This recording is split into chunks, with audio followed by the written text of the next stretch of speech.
Good morning, and welcome to our Memorial Day ceremony. My name is Stacy Hill, and I've been with JB Hunt for just over 20 years. I'm a branch manager in one of our refrigerated branches.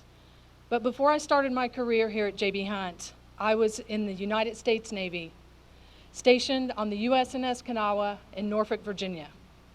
I ended my active duty career in Staten Island, New York, on board the USS Ainsworth. A veteran of the Persian Gulf War, I'm eternally grateful to the United States Navy and the United States Navy Reserve for helping this small-town girl from Oklahoma understand the importance of discipline, respect, and a work ethic that would help me in my years in the service, as well as my years after. I'm thankful to work for a company like JB Hunt, and I am so thankful to live in the land of the free. On behalf of JB Hunt and the Veterans Employee Resource Group, I'd like to welcome our honored guests, our Gold Star families, our executive leadership, and all of the JB Hunt employees for being here today. Also, I would like to thank Mark Robinson, our bugler from Carthage, Missouri. Did you know that Memorial Day was originally known as Decoration Day? It originated in the years following the Civil War and did not become a federal holiday until 1971. New York was the first state to recognize the holiday in 1873, and by 1890 it was recognized by all northern states. The South, however, refused to recognize the holiday, honoring their dead on a separate day until after World War I. That's when the holiday changed from celebrating not only those who fought and died in the Civil War, but honoring all Americans who fought and died in our wars. It wasn't until after World War II that the holiday became more popularly known as Memorial Day. To help remind Americans of the true meaning of Memorial Day, Congress passed the National Day of Remembrance Act in December of 2000, which asked that at 3 p.m. local time, all Americans voluntarily and informally observe in their own way a moment of remembrance and respect, pausing from whatever they're doing for a moment of silence.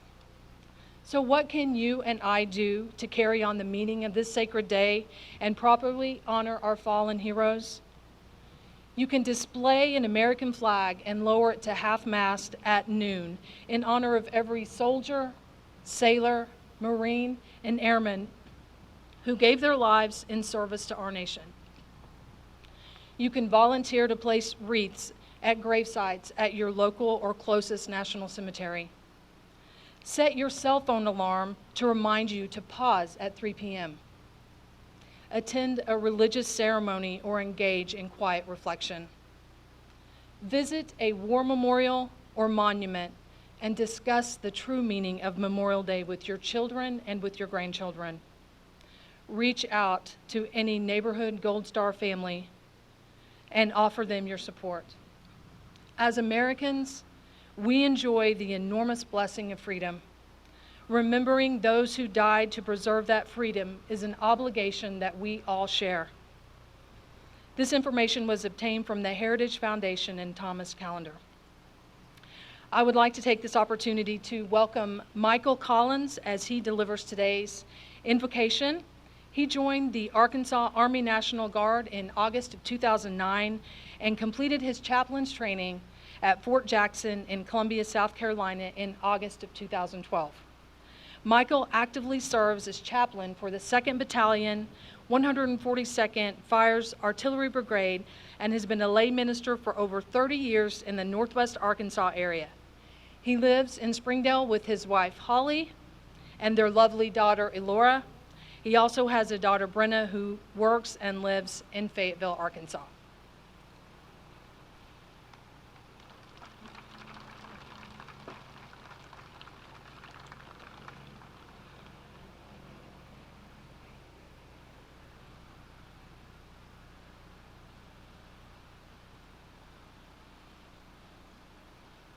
As we begin, let's honor the fallen with a moment of silence.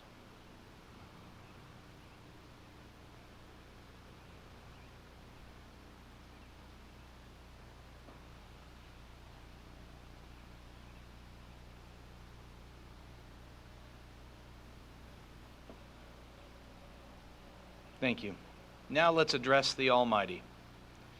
Father God, the mighty creator of all there is in the universe, not just the distant stars that your hands flung out into space, but not just nature, the environment, not even the intricate machine of the human body, but also the creator of our very souls and the intangibles that go along with it, things transcendent above the things that we see and we cling to here on earth. Creator of things like humility, bravery, love, and honor, things we can't isolate in the lab. We come to you today in humility to praise you for who you are, but also to ask for your forgiveness, both for our personal sins, but also the sins of our home, our city, our state, and our nation, and the world. We confess that we're weak and we do not live up to your mighty righteousness. But we don't call upon a cold and distant God. We call upon the one true God, most high, rich in mercy, loving kindness, and forgiveness. It is by your merits that we can cling to hope. We thank you for putting inside the service members all these intangibles: courage, valor, devotion, and sacrificial love. We recognize that these are the characteristics of our fallen comrades, having done all for the love of their nation and for the love of others. What a blessing. Through your blessings, they have been given the fullest extent to fulfill their charge in Romans 13 as a minister of God, an avenger who brings wrath on the one who practices evil, striking fear into their heart wherever they may rise across the globe. They seek them out to restrain and destroy their wickedness. These values are good and true only because they reflect your eternal values. You are unchanging. Values like loyalty, duty, respect, selfless service, honor, integrity, and personal courage. The personal courage it takes not just to face the physical adversities of life, but also the spiritual and the moral ones.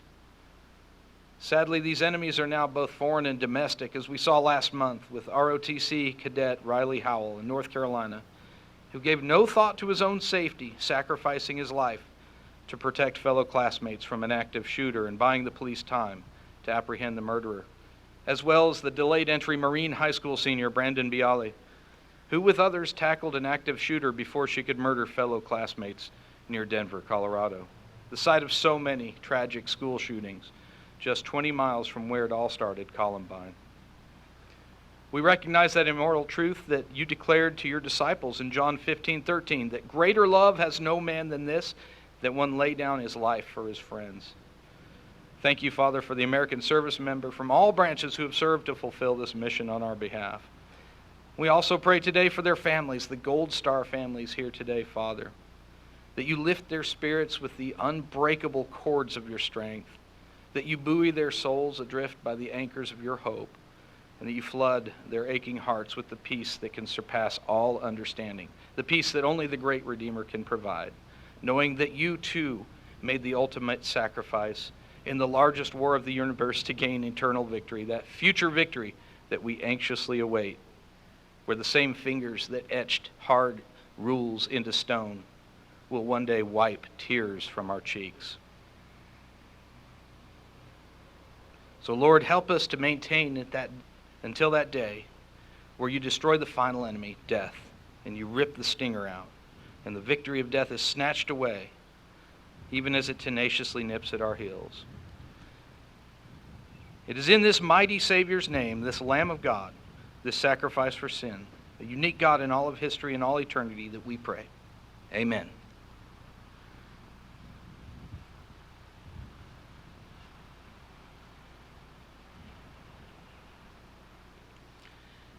Our color guard is made up of J.B. Hunt employees who have served in the United States Armed Forces. We are also honored to have David Johnson as our national anthem singer today. He competed in our national anthem audition in October of 2018. David is a project manager with Cognizant, working with engineering and technology, leading the compensation shared services workstream at J.B. Hunt since August of 2018. David is retired from the U.S. Air Force, having served as intelligence officer during the end of the Cold War through Operation Enduring Freedom. His military decorations include the Defense Meritorious Service Medal, Joint Service Commendation Medal, Air Force Commendation Medal, Southwest Asia Campaign Medal, Global War on Terror Service Medal, and Kuwaiti Liberation Medal in Kuwait. He lives in Bentonville with his wife and 3 sons. David, thank you for your service to our country and for being here to sing our national anthem. Ladies and gentlemen, please stand for the singing of our national anthem.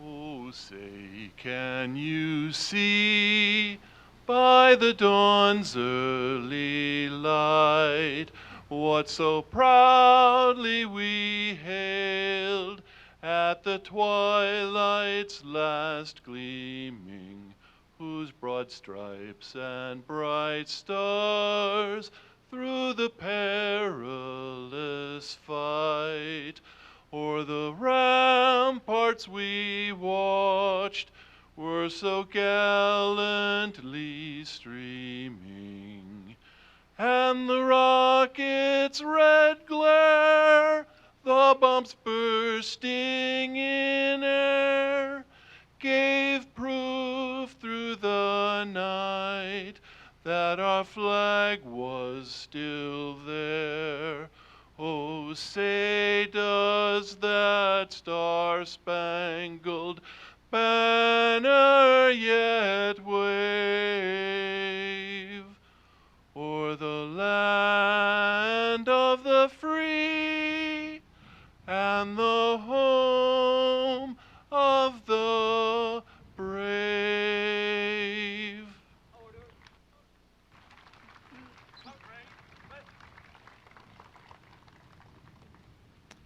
Thank you. You may be seated. Now I would like to introduce to you Stephen Shearman, who will be introducing our guest speaker. Stephen is currently a J.B. Hunt Driver Recruiter Manager in Driver Personnel. He served in the United States Marine Corps for 31 years and retired as a Master Gunnery Sergeant. Stephen was Marine Corps Recruiter Manager for the Northwest Arkansas Recruiting Region for 3 years, where one of his many recruits is our guest speaker.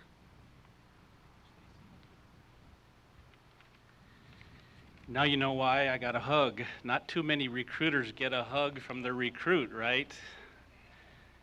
It's my pleasure and honor to introduce Aaron Mankin, Corporal, United States Marine Corps, retired, and currently serves as Congressional Military Veteran Liaison for the United States House of Representatives. It's my pleasure. Let me introduce some information about Aaron. The first time I met Aaron Mankin was back in 2003, 25 years ago, at the Fayetteville, Arkansas Mall. He came into my recruiting office and he said, "I want to be a United States Marine." Well, you don't get too many people walking in the office to say, I want to be a United States Marine, of all things, a Marine, right? Aaron was an exceptional young man, even there at a young age. I think it was 21 at the time, currently going to college. Aaron was exceptional. Even at high school, he was exceptional. He was Arkansas High School debate champion at age 17, winning first place in photography and videography awards at the high school at the state level. He attended Arkansas Boys State and graduated with honors from Rogers High School. Any recruiter would want that recruit, right? But with that kind of start, why would Aaron join the Marine Corps, join any service, right? It was at the start of the Iraq conflict. With that kind of start, he could have gone anywhere, right? College, rightfully to college, get degrees, start his professional life, start a family. Aaron told me he felt the world was dangerously changing and he wanted to use his talents and contribute as a journalist and serve his country selflessly as a United States Marine. That's pretty amazing, isn't it? Aaron served the United States Marine Corps from 2003 to 2008. It was in May of 2005, while in Iraq as a combat correspondent with a camera in one hand and a rifle in another, that Aaron was reporting on an 11-day combat mission along the Syrian border. While riding in an armored assault vehicle, a powerful IED exploded and blew that 26-ton vehicle 10 feet into the air. And it came down on its back. Fire flamed everywhere, slammed it to the ground, and the load of Marines, ammunition, and supplies were disheveled. Fierce flames engulfed the vehicle, debris falling, and amid the chaos, Aaron found his way out of the fiery crash and found himself on fire. Aaron rolled in the sand to extinguish the fire. That day, Aaron's life changed forever.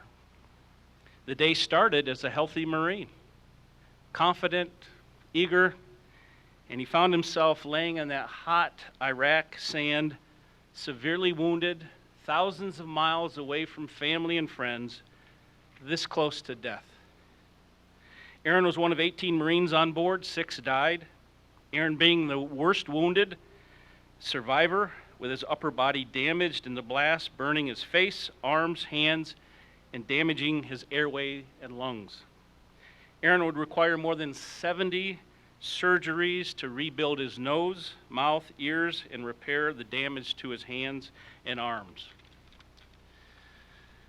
What Aaron has overcome and what he has become since that day in Iraq is truly an amazing story. A story of faith, determination, grit, survival, hope, strength, and the will to overcome tremendous obstacles. Aaron tirelessly used his life to encourage many, and still does, especially wounded servicemen and family members and their families. In 2008, Aaron was awarded the USO's Military Leadership Award and named Marine of the Year. 2010, Aaron was Marine Magazine's Hero of the Year. 2011, Aaron received Veterans Leadership Award by the Iraq and Afghanistan Veterans of America. In 2012, Aaron visited Washington, D.C., invited by Secretary Panetta to present his perspectives on care and support of wounded veterans. 2012, Aaron was also honored and invited to a dinner at the White House with President and First Lady as a representative of more than 1 million veterans. Aaron is the proud father of 2 wonderful children. He resides in Rogers. Please welcome Aaron Mankin.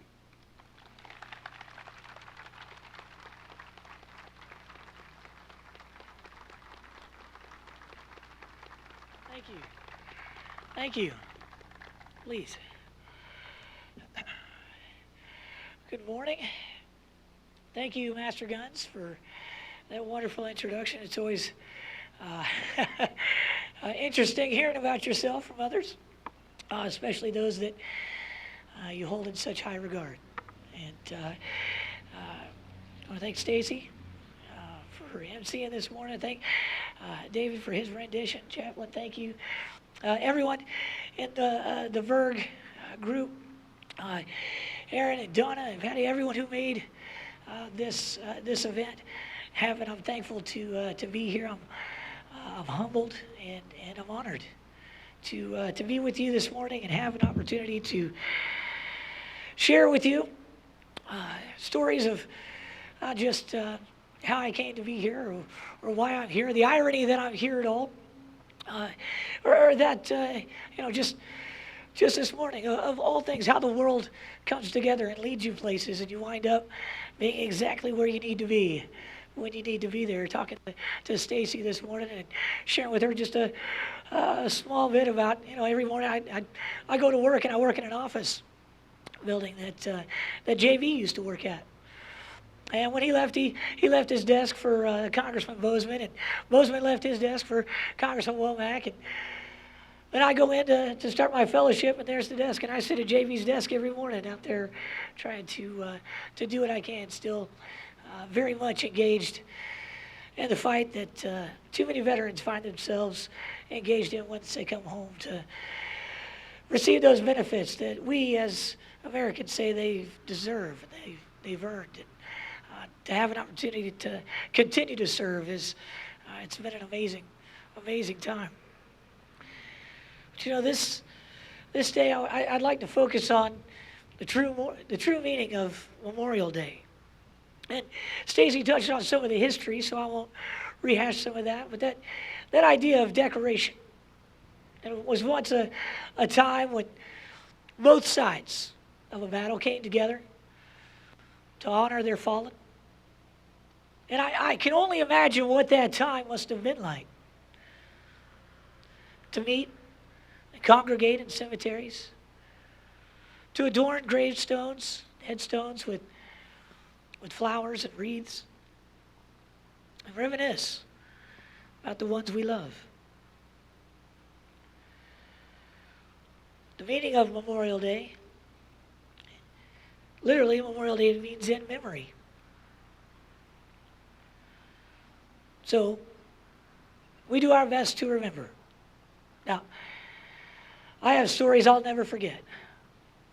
Right there I was, a young man, joining the Marine Corps at the onset of a war, thinking if I could just go, if I could just be there, if I could just put myself in a position to do something, then maybe I could make a difference. And I chose to serve in a very specific way as a combat correspondent. My job was to tell the Marine Corps story, and I loved it. Best job in the Corps, hands down. And with that comes a great responsibility to tell stories that perhaps you don't want to have to tell, but that's part of your job. Now, my favorite stories were always when I was in Camp Fallujah. Did stories about when Pope John Paul passed away, to the response of the Marines to that. Mail call. You know, anytime we'd get Girl Scout cookies on base, that was always made me the most popular man in Fallujah, to walk around and hand out cookies and send stories back home of how well supported we were at that time. And one day I was tasked to cover combat operations up near the Syrian border as we were on the tail of a gentleman by the name of al-Zarqawi, come to be the father of ISIS, and we chased him into the desert. And like Master Guns mentioned, we were on day 11 of a 7-day mission as we pushed north and crossed the Euphrates and swept to the Syrian border to pinch off that insurgency.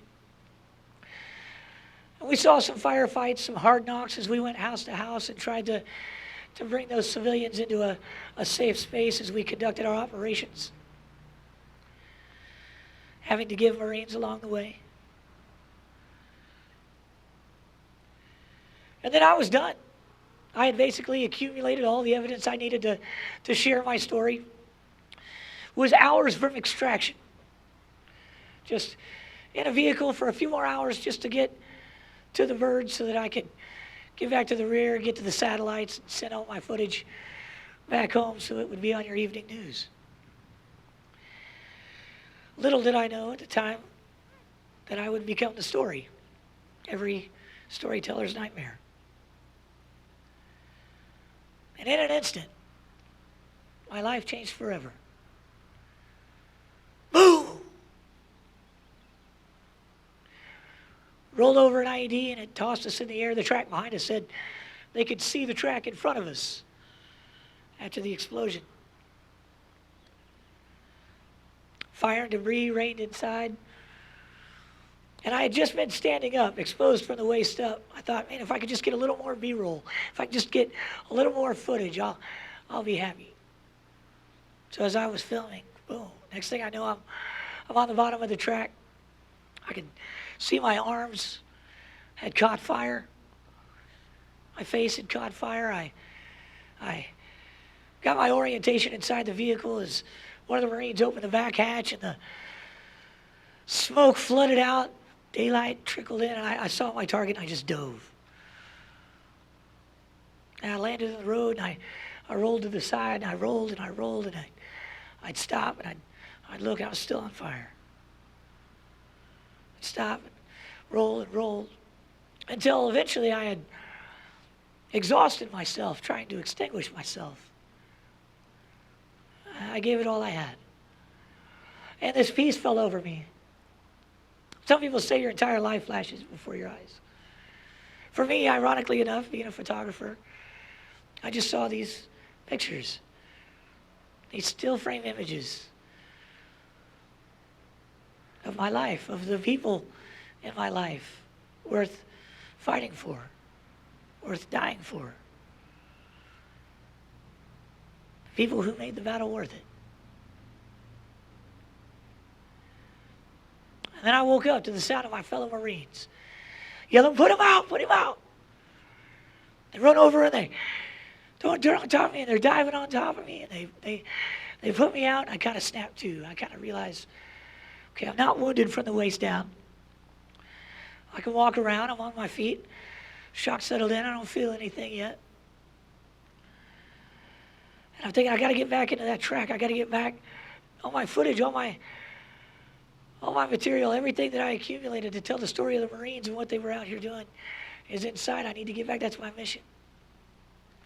So I start to walk back toward the track. This inferno I just narrowly escaped. That's when our Navy Corpsman, Doc, grabbed me by the collar and he said, "You're hurt. You need to come with me." And it began to sink in. And what a lesson there is in that moment. And sometimes we go through our lives and we walk day to day, and sometimes we don't realize just how wounded we may be. And we need to lean on others. Give others an opportunity to reach out. Say, "Hey, I'm here for you."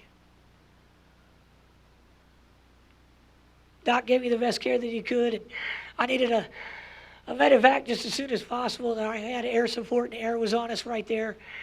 Within minutes, seemed instantaneous. So the chopper lands in a field, I'd say a stone's throw. So Marines load me up on a litter. They get me on the stretcher and they start running me to the bird. It's like every war movie you've ever seen. Let's go, let's go. Get him to the chopper. Let's go. And sure enough, Murphy's Law, one Lance Corporal in the front of my stack, as he's carrying the litter running across a freshly tilled farmland where footing was difficult. He rolls an ankle, bends a knee, and I just come tumbling out. Fall onto the deck. And I'm thinking, well, the bird's like right there. I'll just walk. So I start walking to the bird. No, lay down, you're in shock. I'm shocked that you dropped me. Unbelievable. But I say there in that moment, the story of my recovery began. You see, as I travel around the country and I speak to schools and I try and impart on young people that, you know, bombs go off in your life. Sometimes when you least expect it, life will send you in another direction you could have never imagined. And in that moment, as devastating as it may be, however it manifests itself, it grants you with a unique opportunity. See, for me, I went from an able-bodied Marine to someone who was completely dependent on others to help me with everything. I had to learn how to sit up again, learn to breathe on my own, learn to eat on my own, learn to walk and care for myself. That took time. I'm thankful for the caregivers that God placed in my life to nurse me back to where I am today. But in that moment, in that unique opportunity, when everything I had dreamed for my life, I had to reel back in. I got a chance to re-dream it all over again. The power you have in that moment to make one choice over another. See, I choose to refuse to let some coward who buried a bomb in the middle of the road dictate my life or who I am. I remember when my little brother Jacob came to visit me at the hospital for the first time, I was so nervous that he would see me as broken and not his big, strong Marine Corps brother. And so when he came to visit, I asked him, I said, "Jake, do you still think that Bubba's this big and strong? Do you still see him the same way?" He said, "Yeah." No thought, no pause, just yeah. I needed more of an answer than that. I pushed him a little bit. I said, why is that? So he thought about it. You could see him carefully consider.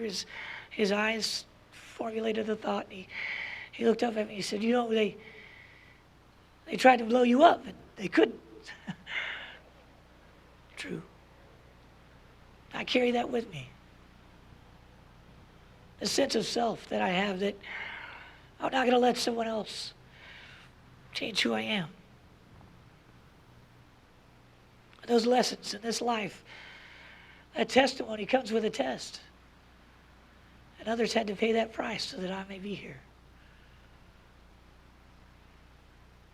I was with a unit, 325 Lima Company, come to be known as Lucky Lima, because Marines have a twisted sense of humor like that.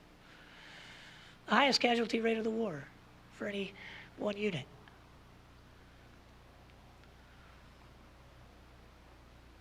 And we lost good Marines. I don't know, sometimes. We lost 6 that day, and how I didn't make 7. I believe that it is for this purpose, so that I may share with you the things that I have witnessed, so that you will know the stories that we tell ourselves on days like today.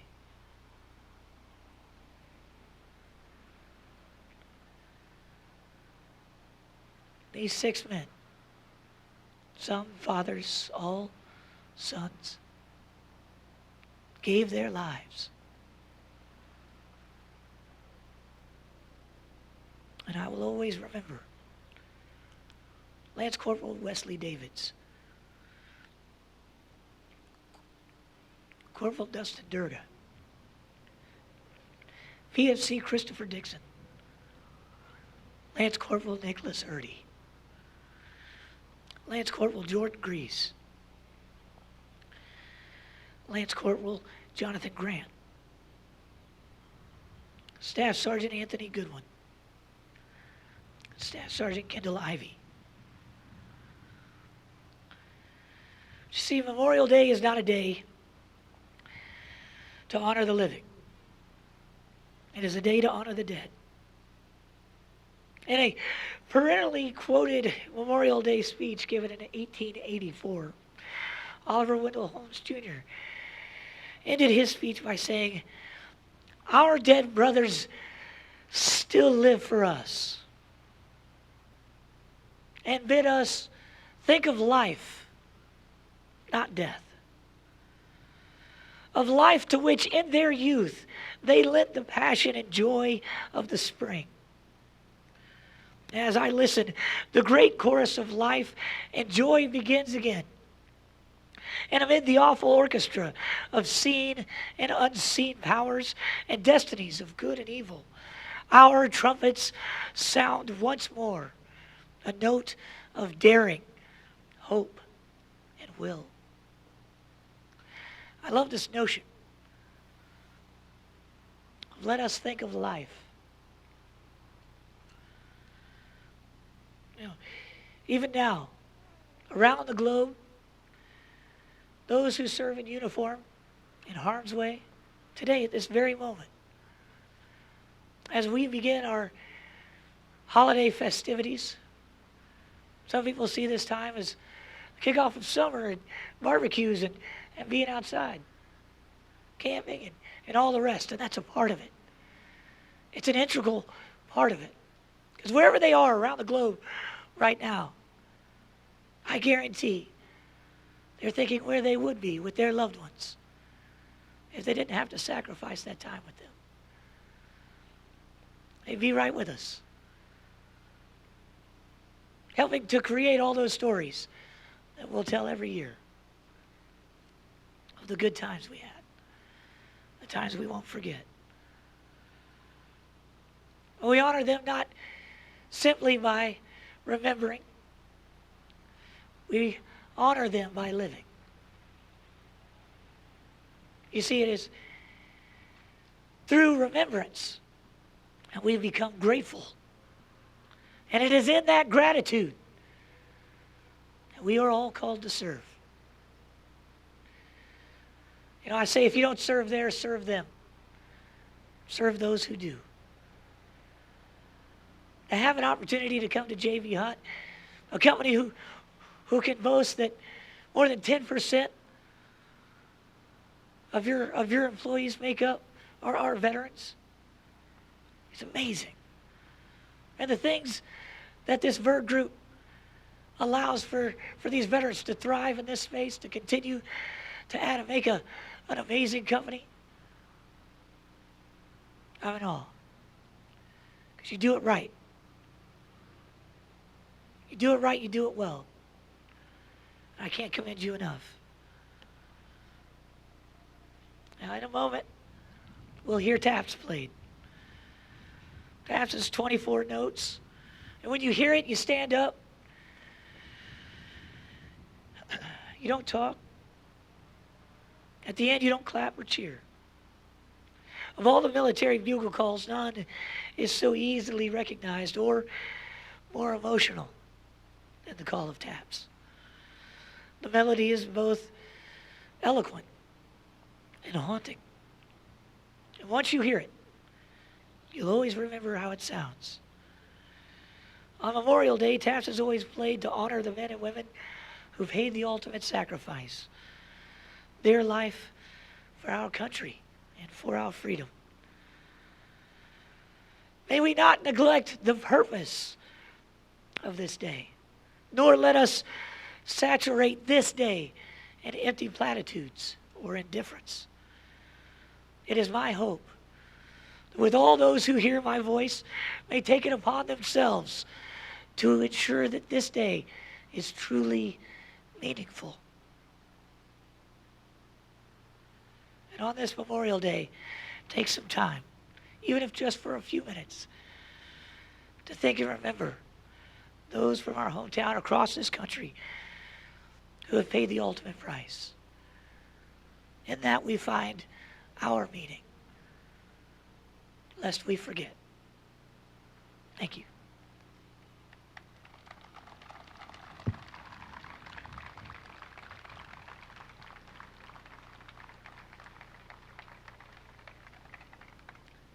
Thank you, Aaron, for both your service and for joining us here today and providing us with those heartfelt remarks.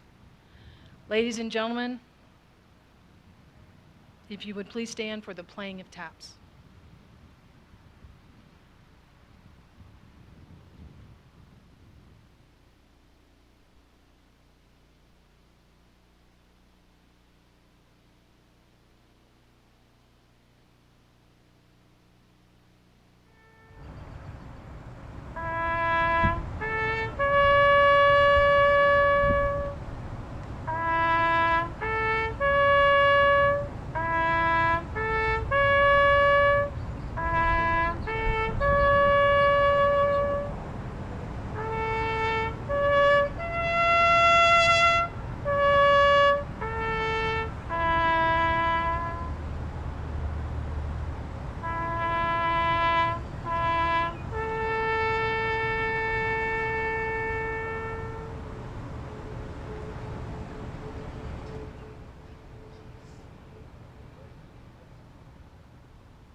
And now I would like to read to you words from President Ronald Reagan from one of his Memorial Day speeches. Memorial Day is not just a day of ceremonies and speeches. It is a time where all across America we will honor those who served and died in our wars. We recall their valor and sacrifices.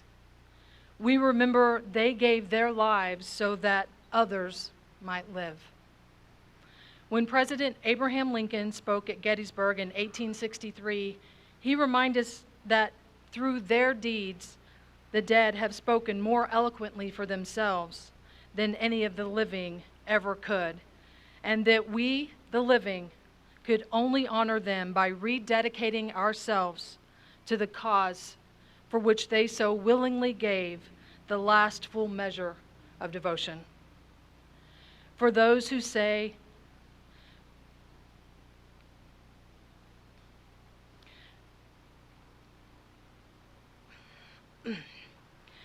For those who say we live in a time where there are no heroes, I tell you they just don't know where to look. The sloping hills of the Arlington National Cemetery and the Fayetteville National Cemetery, with its row upon row of simple white markers, add up to only a tiny fraction of the price that has been paid for our freedom. To those who are still missing, you will not be forgotten. For those who made the ultimate sacrifice, we will never forget. For those here today who have been personally impacted, God bless you, and God bless America. Thank you all for coming.